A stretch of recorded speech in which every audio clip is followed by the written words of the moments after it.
esa ida al mundo de verdad fue dura. Claro, y aparte estás en Nueva York, donde es caótico, es un poquito más incómodo que en muchos lugares. Y aparte, o sea, ¿cómo te mantenías? ¿Tus padres te mantenían? Porque Nueva York es bastante caro, ¿no? No, me mantenía yo. ¿Qué Sí, hacías? todo. ¿Qué es todo? Todo. Yeah. Casi todo. Casi. De hecho, hasta me ofrecieron ser escort, pero dije no. Te juro.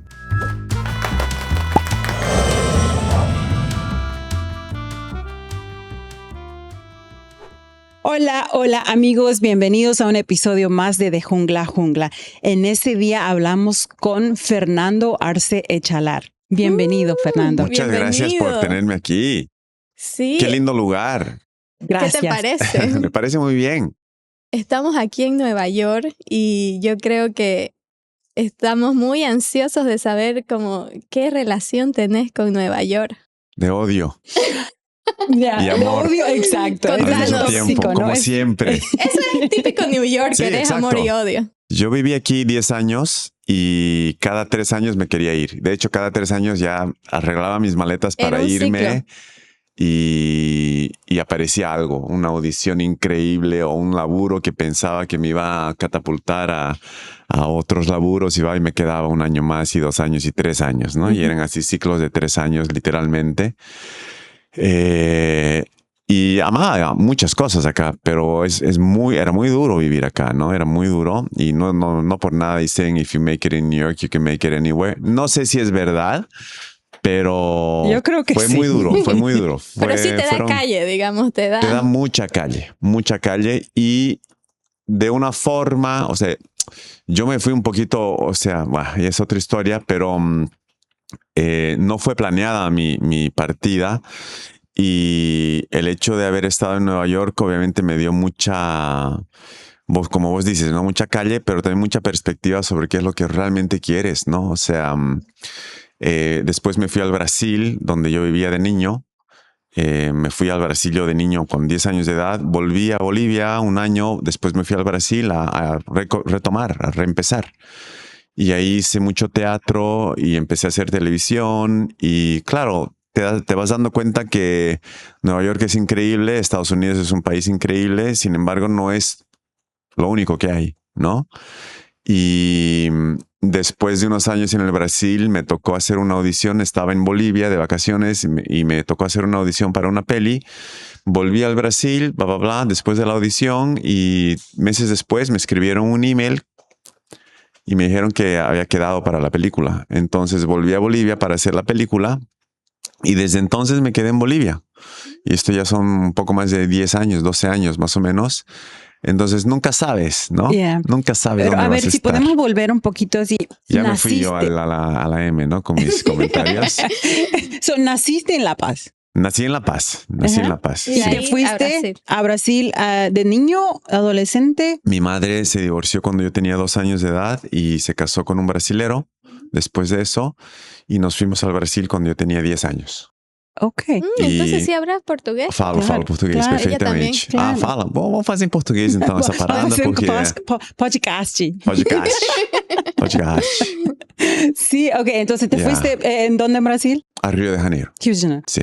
Ok, y ahí creciste. Esa fue tu hogar. Sí, fue mi hogar durante la adolescencia, preadolescencia, adolescencia, que son años formativos. Claro, ¿no? es donde más te marca, yo creo, la personalidad, ¿no? Donde aprendes a zambar. Mucho. Me traumó bastante también la ida al Brasil. Sí. Bueno. Somos de la frontera, ok. A ver, somos de Santa Cruz y tenemos hartos brasileros ahí. Sí, exacto. Y a los 17 me vine a Estados Unidos a estudiar ingeniería electrónica a Lafayette College, se llama, una universidad justo en la frontera entre New Jersey y Pensilvania. Y hice mis 4 años ahí y después me vine acá a Nueva York a estudiar teatro. Y esa decisión de estudiar ingeniería de sistemas, ¿no? Electrónica. Electrónica. Ajá. Perdón, ingeniería electrónica. Ajá. ¿De dónde viene? No sé. Tenía 17 años, no sabía nada. O sea, era muy bueno para los números. En realidad yo tocaba batería y lo que yo quería hacer eran instrumentos musicales, ¿no? Electrónicos. Y en esa época, No vamos a hablar. estaban de moda los instrumentos musicales, ¿no? Entonces, electrónicos, perdón. Y yo dije, pucha, eso sería interesante hacer, ¿no? Baterías electrónicas, toda esa vaina. Entonces dije, bueno, tal vez ingeniería electrónica es the way to go. Y no lo era, ¿no? Me equivoqué. Pero en ese afán de buscar universidades de ingeniería, me salieron, entré a varias y Lafayette fue la que me dio más, me dio un full scholarship. Entonces me fui a esa. Oh, wow. Viniste No. con la pura beca. Sí. Qué bueno. Y eso Sí. estaba súper cerca de Nueva York, ¿no? Sí, también eso era bueno. Yo conocí a Estados Unidos muy poco, pero tenía muchos amigos también. Pasa que yo estudié en el colegio americano en Río. Ok. Entonces ya era como que medio que normal, entre comillas, aplicar por lo menos a universidades americanas, ¿no? Y tenía muchos amigos que entraron a universidades por esta zona también. Entonces yo dije, pucha, a esa voy, ¿no? Y yo estaba haciendo un major en ingeniería electrónica y un minor en música. Y al final tuve que no hacer el minor en música por temas de schedule y no entraba, no había tiempo para hacer ciertas cosas. Pero de la nada entró el teatro en mi vida, entonces. ¿Cómo? ¿Y cómo? O sea, es una historia larga. ¿Terminaste el...? Sí, terminé la ingeniería aquí? electrónica, pero el último año de ingeniería decidí realmente estudiar teatro, ¿no? Y el teatro había entrado a mi vida 2 años antes y así de sopetón, de la nada. Y el último año de ingeniería llegó un profesor de teatro a la universidad que fue contratado para revitalizar el programa de teatro que había habido años antes que yo no sabía en ese college. Aparentemente era muy bueno. Y hubo él promocionó un curso que se llamaba Theater in New York y nos vinimos a Nueva York a ver obras de teatro en el invierno, en winter break. Entonces, en vez de irme a casa, me quedé aquí. Era una semana de teatro allá en el college y una semana acá. Y vi 11 obras de teatro en 5 días que me volaron la cabeza. Y yo dije, ¿cómo hacen esto? ¿No? Y era de todo, desde Broadway a off-Broadway, off-Broadway, a experimentar. O sea, el tipo era realmente increíble. Y yo dije, Dios mío, ¿no? O sea, esto quiero hacer. ¿Cómo hago? Entonces apliqué a escuelas de teatro por aquí, por el East Coast. Y entré a una que se llama American Academy of Dramatic Arts, que queda en la 30 con Madison Avenue. Justo aquí. Aquí cerquita. Justo aquí. Ajá. ¿Y Así eso fue. por cuánto tiempo? Eran 2 años, pero te tenían que invitar al segundo año. Entonces éramos como 250 alumnos el primer año y el segundo año éramos 54, creo. Y ahí ya terminabas. Y te podían invitar para el repertory, que eran las obras de teatro para la compañía, y ahí éramos 17. Entonces se iba, ¿no? Se iba Sacando. Se iba filtrando ahí. Se iba filtrando la cosa. Y fue increíble, fue una experiencia increíble. Y después era salir a la vida real, ¿no? Al mundo de verdad, porque era como una burbuja la escuela. De hecho, te blindaban a veces un poquito mucho, creo yo, pero te blindaban muy bien para que te concentres en estudiar, ¿no? Y después ya te soltaban y esa ida al mundo de verdad fue dura.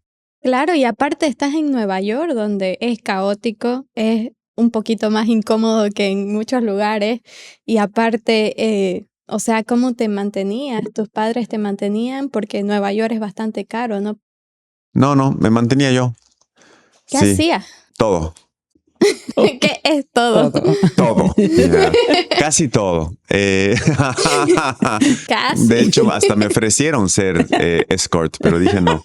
Te juro, sí. Bueno, es que aquí bien, es normal, o sea, sí. que te ofrezcan muchas cosas así loquísimas. No, yo hice de todo. O sea, desde ser busboy hasta limpiar baños, ser dog walker, ser babysitter, limpiar departamentos de productores importantes, de gente importante. bartender, ¿no? O sea, realmente de todo, ¿no? Y mis amigos decían, ¿qué estás haciendo, no? Tienes un diploma de ingeniero electrónico, ¿qué miércoles estás limpiando baños, ¿no? Y la verdad es que yo era feliz, o sea, no me importaba para nada. Y era una manera de sobrevivir, obviamente. Viví en unos 16 lugares, ¿no? O sea, había... ¿Por dónde vivía? Yo viví por todas partes. Empecé cerca de la escuela, en Lexington y la 30, en una habitación de un departamento. ¿Con cuántos roommates? Tenía un roommate que vivía en la sala y él me alquilaba, ¿no? Y yo vivía en el departamento. Claro, él tenía el living y vivía con un gato. El gato se llamaba Bogart, de Humphrey Bogart. Yeah. Y el departamento hedía a gato, era terrible, era horrible. Y yo tenía que pasar por encima del sofá para poder abrir la puerta de mi habitación y entrar. Entonces, durante el día, él movía el sofá un poquito, pero en la noche, él metía el sofá contra la puerta para que él tenga espacio también. O sea, era loco. Y después me fui a Upper West Side, a la 64, donde habían unos projects que habían revitalizado. Y ahí tenía 2, 3 roommates y eran unos departamentos mínimos. O sea, eran básicamente 3 habitaciones y una kitchenette, ¿no? Nada más, ¿no? Mínimo. Y ahí viví un tiempito, viví en Brooklyn también, viví en Hell's Kitchen, viví en la Park Avenue también, en la 34, cuando ya estaba un poquito mejor. Después viví solito en Gramercy, cuando ya me estaba yendo mejorcito. Ya vivía en Gramercy en la 22.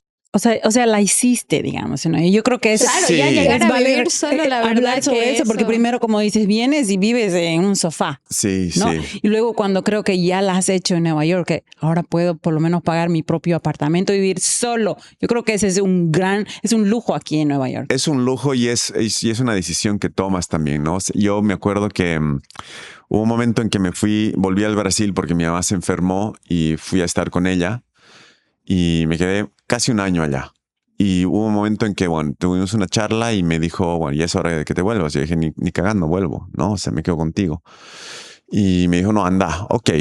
Entonces volví a Nueva York, tenía todavía una visa de trabajo.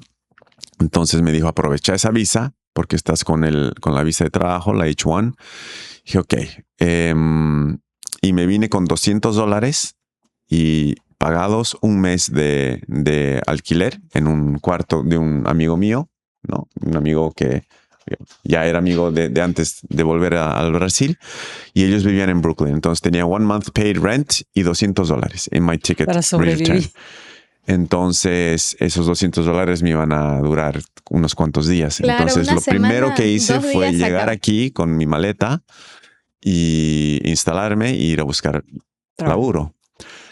Y mi objetivo era vivir en Nueva York pagando solo, hacer lo que tenga que hacer. Y ahí es cuando empecé realmente a hacer más bartender, porque bartending ganaba un montón de plata. Y en eso empecé a conocer a más gente y bueno, empecé a trabajar con una agencia que era muy buena. Y nada, al año ya estaba viviendo en Nueva York solito, ¿no? Pero o sea, hasta hoy día no puedo creer todo lo que pagaba. ¿No? Porque, ¿cuánto pagaba, si puedes decir? O sea, comparado a lo que es ahora, estoy ¿no? hablando de hace 20 años, Claro. 22 años. El alquiler era $1,300. Wow. Era un montón para esa época. Claro. Para ahora sigue siendo un montón. Sigue siendo un montón, pero ahora quizás un departamento así debe estar 5,000. Más o menos, creo que está como que 4,000, algo así, donde yo vivía, si no me equivoco, 4,000 y algo, 4,500. O sea, ridículo, un absurdo, ¿me entiendes? En Bolivia todavía no pago eso, ¿no? Y te estoy hablando de hace 20 años, pero claro, yo ganaba muy bien como bartender y estaba empezando a hacer commercials y todas esas cosas y me estaba yendo bien, ¿Y dónde? Y eso, a ver, esos clubs, a ver, hablemos del club. ¿Cuál era la cultura de esa época? ¿Qué música? O sea, ¿cuál era? Estaba ¿Dónde te movías? el dance, o sea, el hip hop estaba muy, muy de moda. Yo llegué en los 90s, entonces yo creo que agarré el final de la New York sucia, entre comillas, sí, ¿no? Antes que la limpiasen. Antes de que la limpiasen. Y era realmente yo creo que viví unos 2, 3 años de una Nueva York así todavía remanescente de los años 80, ¿no? Y era genial. Ya cuando yo empecé a ser bartender, ya era un poquito más limpia, pero yo trabajé en un bar que se llamaba, ¿cómo se llamaba? Eugene's, que ahí conocí a Pelé, conocí a Madonna, conocí a P. Diddy, conocí a esta gente. Wow. Era high. Pero también trabajé en un lugar que se llamaba The Coral Room, que era un bar y era así bien rockero, y ahí lo conocí al The Culture Club, ¿qué se llama? ¿Cómo se llama el cantor de The Culture Club? Boy George. Ahí lo conocí a Boy George, porque él tocaba ahí de vez en cuando. Y eran bandas así muy alternativas, muy de rock, ¿no? Y era un bar, y atrás de nosotros era una pecera gigantesca. La pecera era como que de aquí hasta esa ventana, ¿no? Ah, Y entraba gente a la pecera Oh, a sí. nadar. Sí, ¡Qué locura! era una locura. Siempre en Nueva York he estado era las una cosas locura. más... Yo tenía un miedo que esa vaina explote atrás mío, pero bueno, nunca explotó. y había todo. O sea, eran unas fiestas locas, ¿no? En ese bar. Ese bar sí que era heavy. Pero es parte de, ¿no? O sea, Yo vas creo que es parte aprendiendo. de vivir en Nueva York también, ¿no? Sí. Y Si va no, ¿qué porque vas a eres hacer? eres joven también, ¿no? Estás como, tienes la energía, gente, conociendo gente. Y uno de esos, ¿has conocido, te sirvió para el teatro todo esto? ¿De alguna razón, motivo? Muchísimo. Bueno, o sea, sí, ¿no? O sea, para el teatro sí, porque te va generando carácter, vas conociendo a gente, vas observando a gente, vas viendo también que la vida es muy diferente, vas charlando con mucha gente, vas haciendo amistades o charlando con gente que te quiere hablar, necesita hablar, porque dicen que los bartenders son psicólogos, ¿no? Sí. Y te cuentan sus historias loquísimas y tú dices, pucha, esto me agarro, ¿no? Pero al mismo tiempo también te va cansando, ¿no? Y yo me acuerdo que los agents con los que trabajaba, o sea, yo llegaba a mi casa a las 7 de la mañana, ¿no? Y no es porque salía después, es porque realmente me iba directo a mi casa. Pero a veces me tardaba 1 hora en llegar, dependiendo de dónde estaba viviendo en ese momento, ¿no? Y a veces tenía audiciones a las 9 de la mañana y muchas audiciones eran justamente locución de voz, hasta que un día me dijeron, listen, what the fuck are you doing? ¿No? Why are you coming like this? Perdón, o sea, what the fuck's wrong with your voice, man? Así, Claro, sí he ¿no? estado trabajando Y yo, toda la noche. Pucha, perdón, pero come on, ¿no? You have to get a grip. Y ahí dije, puta, es que no soy yo, es que trabajo hasta las 7 de la mañana. Claro. Y ellos me dijeron, bueno, you have to make a choice, ¿no? Y yo les dije, bueno, first of all, can you make my auditions a little later? Me ayudaría, ¿no? Ok, puedes venir hasta las 11, ¿no? Porque las audiciones generalmente eran en la mañana. Y ellos entendieron, ¿no? Pero era realmente, o sea, llega un momento en que tienes que empezar a elegir, no puedes estar en esa vida constantemente, ¿no? Pero esa vida me ayudó a pagar lo poco que yo debía del college, justamente, que sí tenía unos grants y todo eso, pero tenía que pagar unas cositas, entonces pagué eso, pagué montones de deudas, pagué montones de cosas que tenía que hacer. Y después ya dije, ok, ya menos night, ¿no? Y voy a apostar un poquito más a que el ingreso sea de las audiciones. Y me empezó a ir bien. Entonces fue una alerta, ¿no? También. Sí, una ¿Y llamada. ¿Y qué trabajos aquí has hecho en Nueva York que fueron tus más arriba de teatro? Teatro, yo hice parte de una compañía de teatro que se llamaba Metropolitan Playhouse of New York, que era en la East 4th Street y era off Broadway. Y hacíamos obras de teatro antiguas americanas, obras del siglo antepasado, ¿no? Se especializaban en eso. Entonces era como revitalizaban obras muy interesantes que nunca nadie había oído hablar. Entonces eran retos tremendos. Estuve ahí con ellos unos años y hacía comerciales como hice para Tums y no sé, huevadas así. O sea, hacía la voz del estómago, por decirte, ¿no? Literal. O sea, me acuerdo que una vez hice una audición y mi voz era y se cagaban de risa y dicen, we never thought that anyone would do that voice. Y me salió. Y me salió la voz. Y yo era el estómago recibiendo el pinche Tums así. Thank you for... No me acuerdo. Después hice una audición para ser Elmo. Oh. Ah, Y yo en realidad hice la audición creo que era para Ernie. Oh, Oh, ya. Pero ubican los Elmos y Ernies que apretas y sale la vocecita. Oh, sí. Esa era, la audición era para que salga mi voz, ¿no? Ah. Pero era para Ernie. Y Sí. Ernie creo que habla medio así, ¿no? Y el Chocolate, un monster también. Y me dicen, don't you want to audition do you sing? I don't sing for my life. Les dije, ¿no? But can you do Ernie? Yeah, yes, I can. No sé, y mi voz era lograba ser un poquito más Fina. Más fina. Y hice cantando, y no es que me sale la vaina. Entonces, durante una época, y era en castellano y en portugués, durante una época, mi voz era la que salía en los muñequitos de Ernie en Brasil o en South America somewhere, ¿no? I have no idea where. Pero me fueron saliendo cosas así, cosas para Coca-Cola, ¿no? Y eran muchos voiceovers. Entonces, aprendí mucho con eso. Qué bueno. Sí. Bueno, esa es la escuela de Nueva York que te ha dado, ¿no? Aparte de sí, totalmente. Y si me hubiera quedado, posiblemente hubiera sido yo un voiceover actor o un commercial actor. Ok, esa es mi próxima pregunta. O sea, te fuiste de Nueva York y ¿cómo fue tu relación con Nueva York? O sea, dijiste, me voy porque ya no quiero estar más aquí, y ahora es como, ay, si me hubiese quedado en Nueva York. Te la hago corta. Mi visa de trabajo, mi H1 estaba terminándose. Me contrataron, they signed me en una agencia, una bicoastal, que era el sueño de todo el mundo, que se llama Cunningham Escott Daipin. Y unos 3 meses antes de que se termine mi visa de trabajo. Y yo les dije, se me está terminando mi visa, ¿qué hacemos? Y no podía renovar la visa de trabajo. Entonces me dijeron, nosotros no podemos hacer nada. Ya había usado la H1 3 años y 3 años más. Entonces surgió la posibilidad de que yo sea de conseguir un J1 visa como journalist.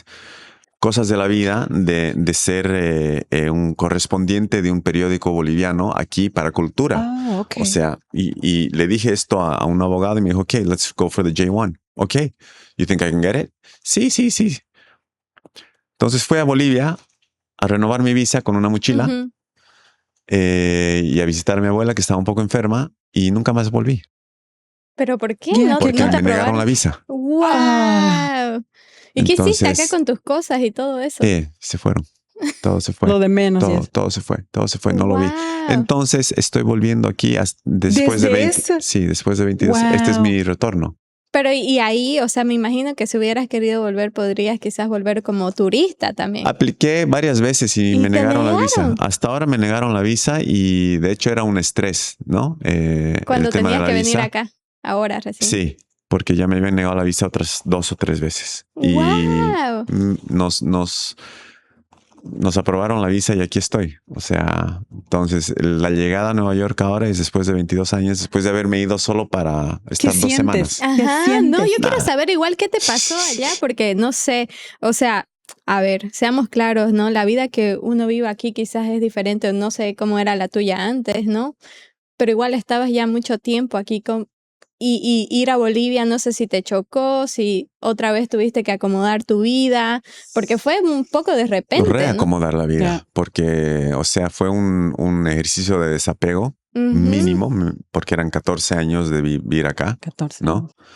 Y de repente tener tu departamento con todo lo que has comprado, toda mi vida acá, a no tener nada, ¿no? Entonces me quedé en Bolivia un año con mi abuela, cuidándola a mi abuela. Dije, por algo es.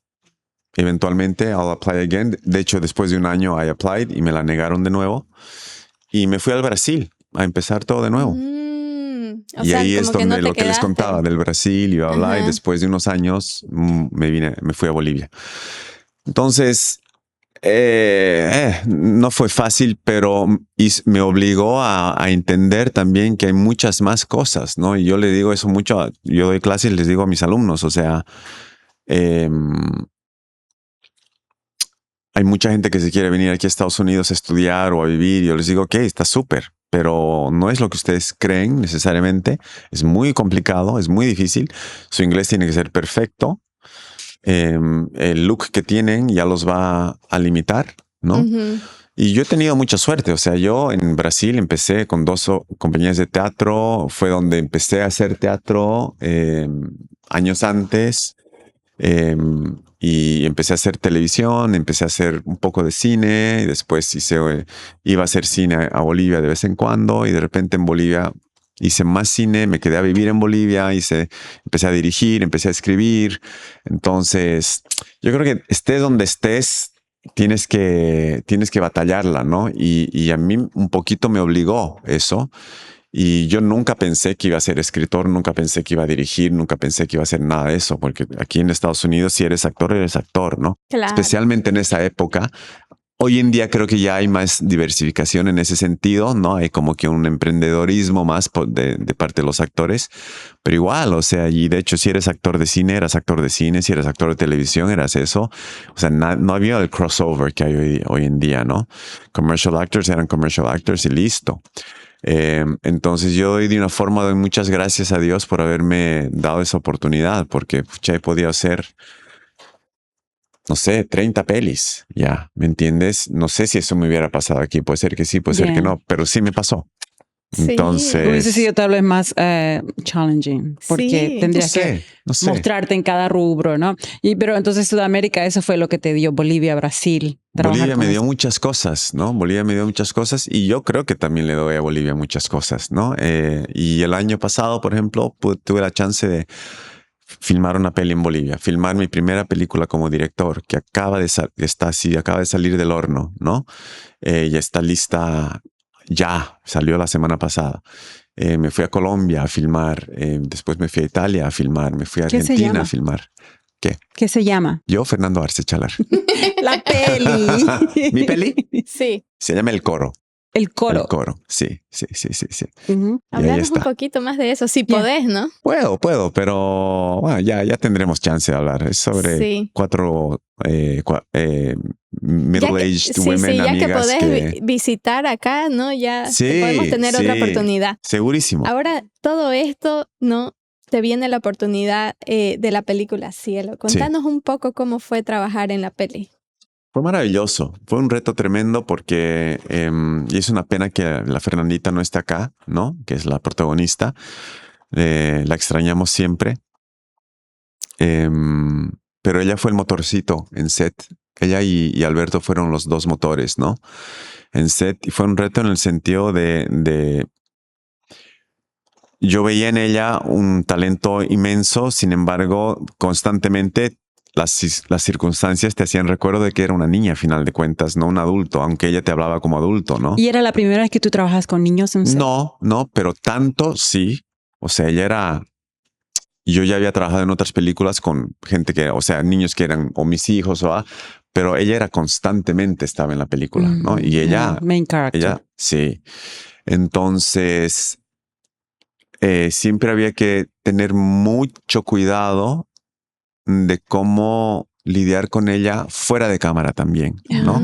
Claro, es una responsabilidad también. Tremenda. Entonces ese fue un reto tremendo, ¿no? Y durante los ensayos también fue muy lindo ir entendiendo la temperatura de la película, el lenguaje que Alberto quería. Y yo creo que ese es un reto siempre, saber cuál es el lenguaje de la peli, ¿no? Y que todos estén sintonizados. Y que todos, bueno, ese ya es el problema del director, ¿no? No es el mío como actor, ¿no? Pero entender qué es lo que él quiere y claro, con qué pintura vas a pintar, ¿no? Si vas a hacer acuarela, si vas a hacer óleo, ¿qué ondas, no? Y dentro de eso ya jugar, ¿no? Entonces fue muy lindo y fue lindo poder filmar en áreas alrededor de La Paz que yo no conocía tanto también, porque el cine te da eso también, te permite viajar y conocer, ¿no? Y filmamos en unas locaciones maravillosas, increíbles, y ahí yo creo que Alberto fue muy específico en las cosas que él quería y el equipo de locaciones también y producción, ¿no? La Paula González que hizo la producción boliviana fue increíble en ese sentido, ¿no? Entonces, pucha, te dan tantas cosas y tú dices, I better step up here, ¿no? Y entiendes la responsabilidad que es ser parte de un proyecto así, ¿no? Y más específicamente en tu personaje, ¿no? ¿Cuál fue el mayor reto? No sé, no ser sobredramático. O sea, es una persona que está viviendo un hueco en su vida, que ha perdido a alguien muy, muy especial y no sobredramatizar eso, creo que era para mí. Y encontrar el humor. Había un cierto humor dentro de la escritura del guión. Claro. Y tú dices, bueno, pero este huevón no está viendo nada. Perdón, ¿y tu personaje es en la película? Policía. Tú eres el policía. Sí, y que Santa, que es el personaje de la niña, va encontrando a varios personajes en su quest, ¿no? En su camino hacia el cielo. Y este es uno de los que se queda con ella. Y le cambia la vida. Y ambos se van alimentando, retroalimentando de una forma u otra. Y este policía, que ha perdido a alguien, ¿no? Ha perdido a su esposa, piensa que Santa es la respuesta para su vida. Y entonces su viaje es tratar de convencerla a ella que ya no necesita viajar tampoco, ¿no? Que se quede. Y entonces hay esa relación entre los dos, ¿no? Y es una relación muy, muy amorosa y es una relación casi de padre a hija. Y yo no soy padre, entonces ese era otro reto. O sea, no entrar al estereotipo de lo que uno piensa que es un padre, ¿no? ¿Y cómo lo hiciste? O sea, yo creo que había amor. Yo me imagino que ser padre o madre es un amor incondicional. Entonces, muchos dicen eso, ¿no? Es un amor incondicional. Entonces, ¿qué es amor incondicional? Si realmente vas a amar incondicionalmente, ¿qué es? Y una vez que realmente te planteas eso, y la palabra incondicional es tremendamente fuerte, pero si realmente te pones a pensar en lo que es incondicional, ya está. Pero tienes que aceptar eso, ¿no? Porque yo creo que muchos papás aman incondicionalmente, pero igual hay muchas condiciones, ¿no? Sí. Entonces, pero el amor a pesar de eso es incondicional. Entonces, eso es precioso de una forma. Y bueno, pues.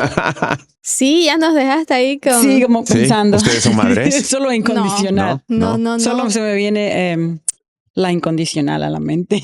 No, a mí como que yo últimamente en esta etapa de mi vida como que he estado pensando en que quizás no quiero amar incondicionalmente. Y generalmente es así. Claro, y me puse a pensar y digo, en realidad como que el amor incondicional no existe. Sí. Pero solamente quizás sí existe de los padres hacia los hijos. Que algún momento lo descubriré, no soy madre, pero hasta eso siento que todo tiene condiciones, de alguna manera u otra. En algún momento sí, pero creo que cuando pasa la barrera de las condiciones, los padres siguen ahí, ¿no? Sí. Generalmente. Sí. Sí. Es un tema ahí que explorar. Sí. Bueno, se puso densa la cosa. No. Es una comedia, por si acaso. Ajá, sí.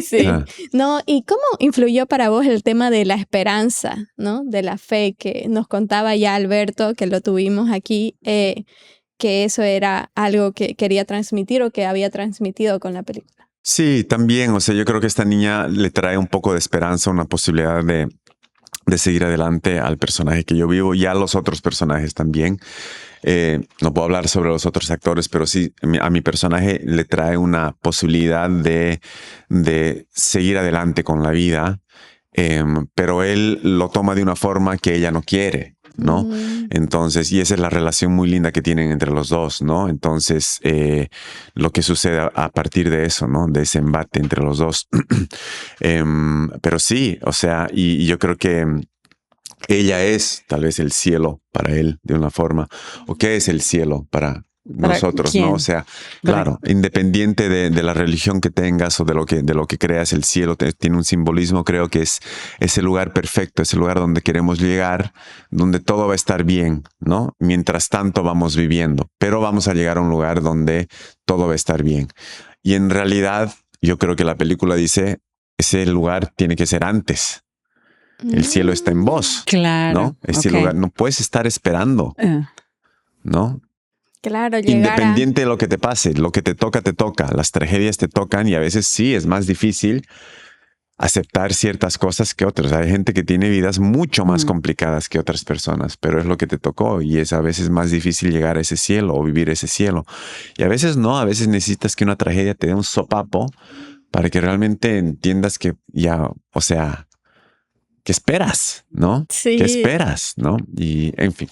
Bueno, pero eso... y antes para terminar. ¿Les respondí? Sí. Porque Ok. yo ya te iba a preguntar y cómo te movió a vos como persona, Fernando, pero ya lo respondiste, ¿no? Y bueno, ya para más o menos culminar la charla, sé que te tienes que ir.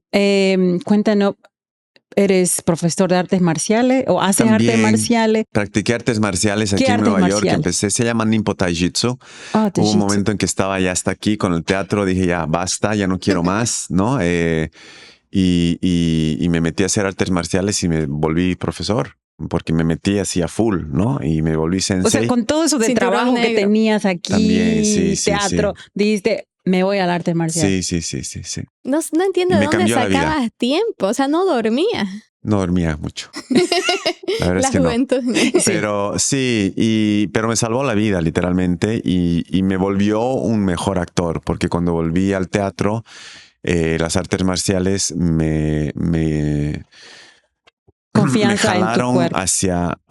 sí, me dieron un cable a tierra y me hicieron entender mucho más mi cuerpo. Claro. ¿No? Es de que tú estás más con relación, te relacionas más con tu cuerpo. Sí, creo que las artes tenía marciales. una conexión con el cuerpo mucho más fuerte que muchos actores y pude ir de uno a otro, ¿no? Entonces, cuando volví al Brasil, el teatro que empecé a estudiar ahí, porque seguí estudiando, era muy físico y las artes marciales me ayudaban, ¿no? En ese sentido. Entonces, fue sin querer queriendo, Wow. ¿no? No, pero fue Entonces, una decisión, o sea, toma una decisión bien, toma cojones, huevos, Sí. para decir, ok, me voy a meter a artes marciales y voy a ser un profesor. Eres cinta negra. Sí. Y eso es una ¿cómo se llama? ¿Cuál es la palabra? Se me fue. Lo que tienes que ir todos los días, tienes que Disciplina. comprometerte. La disciplina. Sí. La disciplina para un artes marciales es una de las primeras cosas. Aprendí mucho en términos de disciplina, aprendí también mucho en términos de relacionarme con los alumnos. Yo creo que soy muy buen profesor de teatro gracias al hecho de que Claro. mi sensei me obligó a ser profesor también. Es, ¿no? es muy lindo porque hay rangos y hay un respeto, ¿no? Y hay ese de cómo te hablas, cómo te diriges. Sí. Eso. Entonces, Sí, fue una escuela para ti de ambas Fue una escuela partes. tremenda de vida. De vida. Y de hecho, mi profesor, mi sensei, que no lo veo hace mucho tiempo, va a ir a la película. Ay, Hoy, sí, Entonces, aquí, esta ¿lo has noche. visto? ¿Ya lo viste o no? No, él vive en Upstate New York ahora, Ah, pero ok. están viniendo. Oh, Wow. cool. Sí, O sea, entonces, lo vas a ver esta son noche. días de reencuentros totales. Nice. Sí. Qué belleza. O sea, Nueva Amigos York. que no veo hace 15. Tengo una amiga que está viniendo de Chicago, ¿no? Que debe llegar en unas cuantas horas solo para vernos. Ay, Qué Entonces, hermoso. son cosas lindas. Re- Y todo eso gracias a Cielo ahora que ha Todo ese eso proyecto. gracias a Cielo, que mira vos cómo es. Y no sé si Alberto les contó, pero justamente hoy día, hace 3 años, empezamos rodaje. Fue el primer día de rodaje y nos informaron eso hoy día, que era una coincidencia tremenda. Y sí, gracias a Cielo que está haciendo su estreno comercial aquí en Nueva York y me animé a pedir una visa de nuevo y vinimos con Caro, mi novia, y ella no conocía. Entonces es mucho, ¿no? Has estado Nos de estamos turista. quedando con mi old roommate. Estoy medio de turista, medio de aquí. De local. Yo vivía Lo recuerdo. aquí, sí. Ya Ay. fuimos a mi escuela, ¿no? Entonces, nada, es un viaje nostálgico también, ¿no? Y de cierre también. Ya, ahí está ¿No? tu cierre con Nueva York. Exactamente. Y un nuevo comienzo, ¿no? Y un Una nuevo nueva inicio. relación. Sí, seguro, Sí. seguro. Y porque estoy seguro que voy a volver. Sí, no, Sí, ahora perfecto. sí, ya yo creo que vas a volver más seguido. Sí. Y quería preguntarte otra cosita, porque he escuchado que aconsejas viajar y cocinar. ¿Por Ya. A los actores en general, a la Ajá. gente en general, sí, porque viajar te expande, hace con que te obligue a ver la vida de otra forma, te obliga a entender la cultura de otras personas y a cocinar y a comer otras cosas también, ¿no? Y yo siempre digo, o sea, si quieres ser alguien creativo, tienes que hacer algo creativo todos los días. Y cuando no puedes... Y empiezas por lo más básico. Y cocinar es algo creativo, ¿no? Entonces, a mí me encanta cocinar y cada vez me invento huevaditas y necesito cocinar cuando no estoy haciendo algo, ¿no? Necesito estar haciendo algo. O sea, la Caro dice que soy fatiguilla, ¿no? Que fatigo, como dicen en México, que le dicen fatigas, ¿no? Estoy siempre jodiendo, ¿no? Creo que es por eso, porque necesito, ¿no? Entonces tenemos perros, entonces no me invento hacer cosas con los perros, o me invento no sé qué, o me invento comida para los perros, me invento algo nuevo para comer hoy día con lo que hay en el refri. Son estupideces, entre comillas, pero la verdad es que te hace con que tu ser cree. Yo creo que el ser humano es un ser creativo, ¿no? Y mientras puedas crear, aunque sea algo tonto, algo pasa con tu cuerpo, ¿me entiendes? Algo pasa con tu cerebro, algo pasa, es como que un propósito diario, ¿no? ¿Y cuál es tu plato que mejor? Pucha, no sé cuál es. Si te invitan a MasterChef mañana, ¿cuál sería el plato que me cocinaría? gusta mucho hacer pastas porque las hago en 20 minutos, ¿no? Y ese es el secreto, ¿no? Pero hago la matriciana, la carbonara súper bien porque aprendí ahora en Roma. ¿Desde cero la pasta? Puedo hacerla desde cero, pero ahí ya tarda un poquito más. Claro. Hago unos pescados al horno increíbles. La parrillada, olvídate, mi parrillada es increíble. Y ahí ya tenemos hambre. Sí, y hamburguesas también hacemos increíble. O sea, de todo. De todo, ¿no? Y estando acá en Nueva York, o sea, me imagino, no sé, yo aquí, por ejemplo, descubrí comida de todas partes del mundo y me encanta hacer ese ejercicio de explorar y pedir un día de un lado, el otro día del otro, ¿no? O sea, chino, japonés, italiano, colombiano, brasileño. Etiopía. Ajá, sí, moroccan. Marroquí, entonces todo comida eso. Tailandesa, me encanta. Sí, la tailandesa es de mi favorita, ¿no? Entonces es como, wow. O sea, aquí ya has ido a un restaurante bueno. Sí, bueno, desde que llegamos. Ajá. Mira, fuimos a un restaurante, pucha, no me acuerdo qué se llama, creo que se llama Aura. Ahora se llama Aurea. En la 48 era Greek Fish, Mediterranean Food, justo con un amigo. Deliciosa la comida. Nosotros vivimos en Astoria, es todo Greek Food, tenés que ir. Quiero ir a comer dim sum también. Eso tienes que ir más como Flushing. Sí, más Flushing, adentro. exacto. Quiero ir ahí porque antes el dim sum era aquí, pero ahora me han dicho que olvídate. No, es que aquí ya no es tan auténtico, es allá. Sí, es allá. Entonces, toca eso y toca ir a un buen restaurante japonés también, que no sea solo sushi, ¿no? O sea, y yo cuando vivía aquí iba siempre a comer tailandés y iba siempre a comer comida hindú, ¿no? Entonces... ¿Cuáles eran tus platos favoritos? El chicken tikka masala, obviamente. Me gustaba mucho el pad thai y me gustaba cualquier cosa con lemongrass. Pad thai de shrimp pad thai me gustaba. Pero cualquier cosa con lemongrass y coconut milk o sauce, delicioso. Delicioso. Y el curry es delicioso. ¿Y te gusta el picante? Ya no puedo mucho. ¿Ya no? Ya no puedo mucho. No, porque me hace mal. Sí, la edad. Ya no puedo mucho, pero me gusta. La llajua me encanta. Ah, bueno, yo creo que con eso terminamos, ¿Sí? Porque ya estamos con hambre, ¿no? Y sabemos que tenés un almuerzo que vas a llegar un poquito tarde. Ajá. Pero Fernando, o sea, cuando vuelvas a Nueva York, esperemos que podemos hacer otra vez. Y así nos contás, ¿no? La otra peli que dirigiste. Sí. Exacto, ya para eso ya saldrá y todo. Entonces, espero que sí. Vas a venir a promocionarla también. Aquí estaremos, cualquier cosa. Gracias por venir y gracias a ustedes. Hablar con nosotros. No, y cuando necesiten, cuando quieran, aquí estoy, ya saben dónde encontrarme en las redes, en donde sea. Entonces, sí, eso sí. Por favor, si puedes decir a la cámara dónde te pueden encontrar. ¿A esa? Esa. Bueno, yo soy Fernando Arce Echalar. Me pueden encontrar en Instagram, fer_arce_echalar. No tengo TikTok y mi manager me quiere matar porque no tengo TikTok, pero tengo Instagram. Y tengo Facebook también, pero creo que nadie usa. Bueno, en fin, eso. Pero el Instagram. Ahí está. Instagram. Fer Arce Echalar. Sí. Ok, perfecto. Bueno, y a nosotras en todas las redes sociales de Jungla a Jungla. Hasta el próximo episodio. Sí tenemos TikTok. Adiós.